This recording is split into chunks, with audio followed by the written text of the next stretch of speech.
Hai, di sini gue mau sharing tentang pengalaman percintaan yang gak selalu berakhir manis. Cinta itu membutakan, dan keputusan ini bisa mengubah seluruh hidup gue. So, kenalin, gue Ami.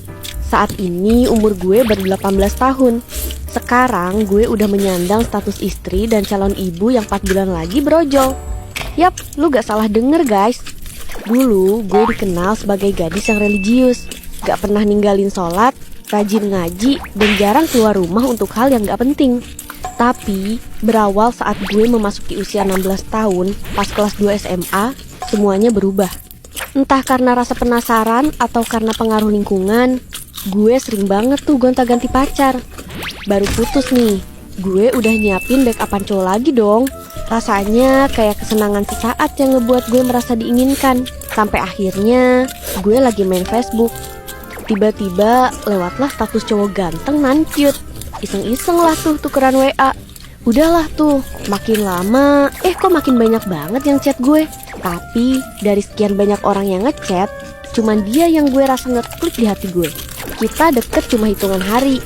Tanpa lama-lama dia nembak gue. Ya gue terimalah ajakan pacarannya, karena gue juga ngerasa nyaman sama dia. Jadi tuh kita sistem pacarannya LDR.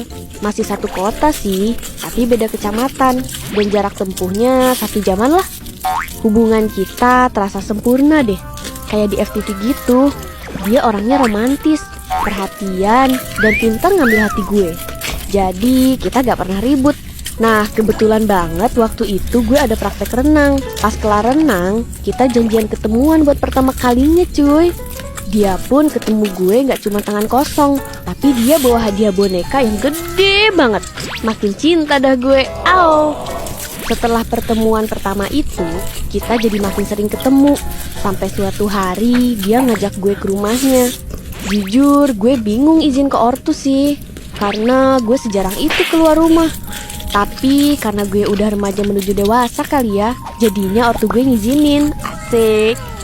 Di situ gue senengnya bukan main, karena ada cowok yang berhasil bawa gue jalan-jalan jauh. Pas udah sampai lokasi, gue kaget banget.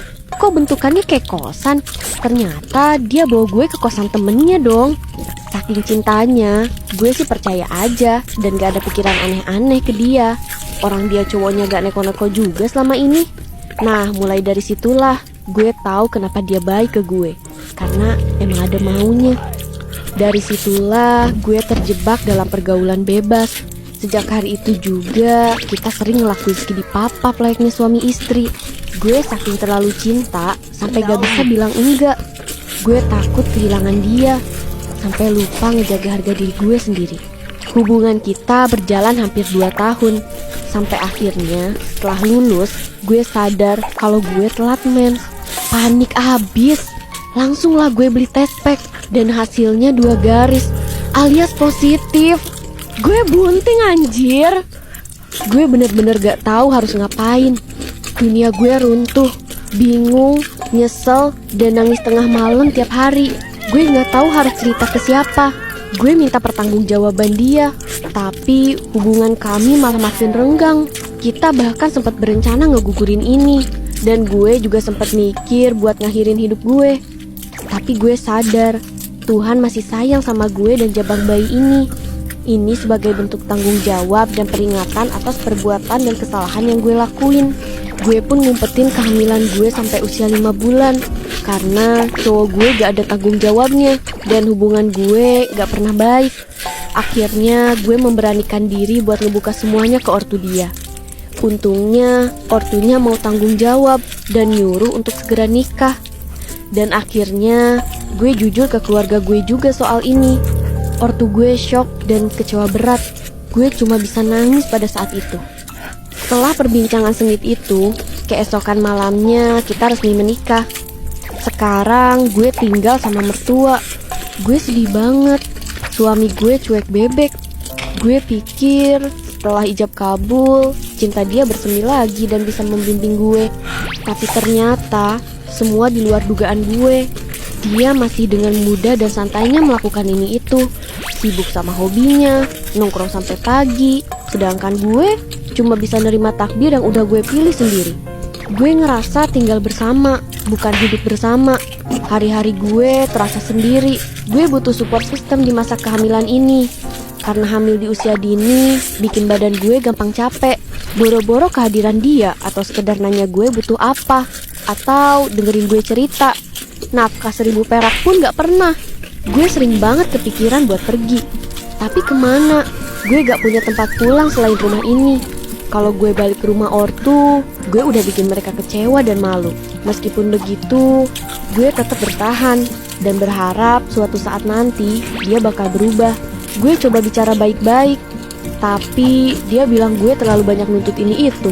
Gue pun jadi sering cekcok. Sampai suatu malam, gue nungguin dia pulang di ruang tamu sampai ketiduran. Dia baru pulang jam 3 pagi. Terus gue bilang, pulang jam segini? Tadi habis ngopi sama temen-temen. Santai aja, gak kemana-mana kok. Aku sendirian, lagi-lagi sendirian mas. Aku juga butuh waktu buat sendiri nih. Diri sendiri? Kamu lupa, aku ini istrimu. Aku lagi mengandung anakmu. Ini bukan lagi cuma tentang kamu atau aku. Kita ini keluarga mas. Selama kamu asik sendiri di luar sana, aku di sini nahan kontraksi palsu sendirian, nahan takut sendirian. Aku jadi bayangin gimana rasanya nanti lahiran tanpa kamu di samping aku. Ya aku cuma butuh waktu. Aku juga capek. Capek apa? Aku aja gak pernah kamu kasih nafkah. Semua kebutuhan ini itu sama orang tua kamu. Kamu pernah mikir apa? Toh kalau kamu capek, siapa yang ngasih kekuatan mas? Aku. Terus aku kalau capek harus ngomong sama tembok gitu. Gue sama suami pun jadi makin perang dingin, diem-dieman dan saling acuh. Keadaan makin kisruh. Apa gue harus mengakhiri pernikahan ini? Tapi sebenarnya masalah ini sepele dan masih bisa diperbaiki kalau dianya mau.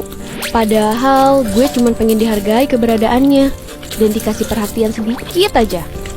Emang bener ya kata orang, nikah itu bukan soal cinta aja, tapi soal tanggung jawab. Cinta aja gak cukup dan harus ada jiwa yang dihidupi. Hari-hari gue belajar dari kejadian ini. Jangan sampai lu jadi korban dari janji-janji manis yang ternyata kosong. Menikah tanpa kesiapan bisa jadi bencana. Memang untuk nafkah masih di backup sama mertua. Tapi gue gak mau bergantung terus kan. Gue di sini masih berjuang. Mungkin bukan buat dia, tapi buat anak gue. Gue pengen anak gue lahir dengan ortu yang kuat, meski ibunya harus belajar kuat dari kehancuran. Untuk perempuan di luar sana, jaga dirimu, lindungi hatimu, dan hormati tubuhmu. Jangan mudah percaya hanya karena lu pengen dicintai. Karena cinta sesungguhnya gak bakal buat lu hancur perlahan. Sampai di sini akhir cerita gue. Semoga kalian gak ngalamin kepahitan ini ya. Ambil sisi baiknya dan buang sisi buruknya ya guys. Sampai jumpa di video gue punya cerita episode selanjutnya. Bye-bye.